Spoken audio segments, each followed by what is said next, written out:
guys. Just to introduce myself, I am Miss Shanedra. Before I go ahead and get started, I just want to say I hope everyone is out there staying safe, everyone is healthy out there and is doing great.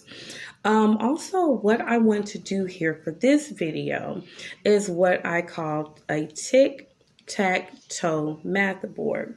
And also with the math board, my son loves it, so we're able to do different activities with this board. And again, I'll be giving you some examples and showing you exactly what I mean. Also with that, as far as the supplies do go, you will not need too many supplies, which is great. So for my board, what I used is construction paper. Also, just to let you know, with the construction paper here, in case you can play with multiple people, you can always be as colorful as you would like with that. So for my board, as you're going to be able to see, I use yellow. You can always have one of each color. So if there's 3 people playing, one could have a yellow board, the other one pink, the other one purple, or they can all stay the same color as well. Perfectly fine. Also with my board, you'll see that I use markers. Now, keep in mind, if you may not have construction paper or even markers, hey, perfectly fine. You can always substitute the construction paper for regular notebook paper. Also, sketch paper is still perfectly fine to use for your board. Also, instead of markers, you can use a regular pen, pencil, color pencil, or even a crayon to make your board. So with my board, as I mentioned before, I did use the yellow construction paper and then a regular black marker. But if you are using marker or crayon, color pencil, hey, you can go out and make it as creative as you would like. You can always decorate the board.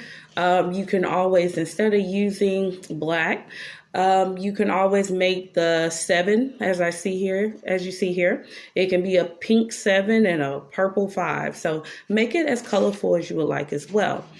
Also, as you can see with my board here, I had actually did 4 rows going down and 3 across. Now, with your board, you can always make it more challenging. You can make it as big as you would like. So you can, instead of using 4 going down, you can always have 10 going down and 10 going across or 8 going across. So make it as big as you would like.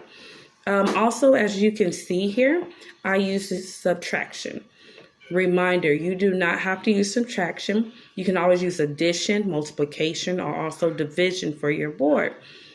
So definitely use whichever one you would like, or you can always mix it all up. So it can be multiplication with addition or subtraction. It can be all in one board. Also with the board here, as I mentioned earlier, we play different activities with the board. Now, one of the activities, what we do is, and if you're playing with multiple people, you will have someone that is calling out the number or the answer. And you can have just one person playing, so one person to have a board, or there'll be multiple people with their own board. The person calling it out could say, just let me give you an example, could say, hey, what is 7 minus 5? Or what is 7 minus 2 or 2 minus 1? The person that is playing, if you're playing with multiple people, you could have someone kind of gently hit the table if you're playing at a table, or you can always have different items, maybe a cup, so whoever hit the cup down on the ground, whoever does that first gets the answer first.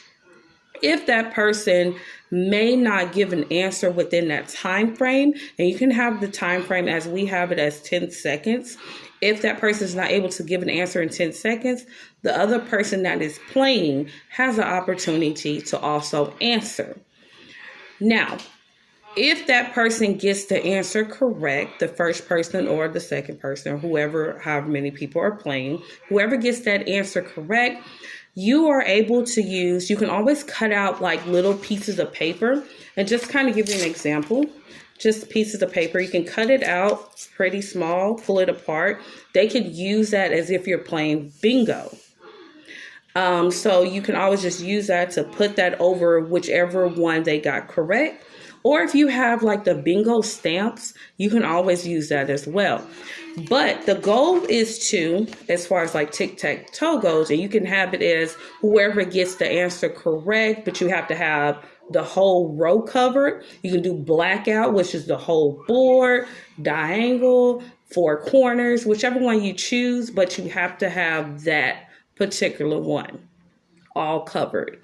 And that is the person that wins. Another way I say you can play it as well. You could say, instead of calling out the equation, you can say, hey, who has a 0? And you can play it like regular bingo as well. So what I mean by that is I have multiple ones that equal the same answer. So you can do that when you create your board. You can say, or use the equation that have multiple numbers here. So 2 minus 2, 0. 2 minus 1 is 0. 1 minus 1 is 0. So you can have your equations all equal similar answers.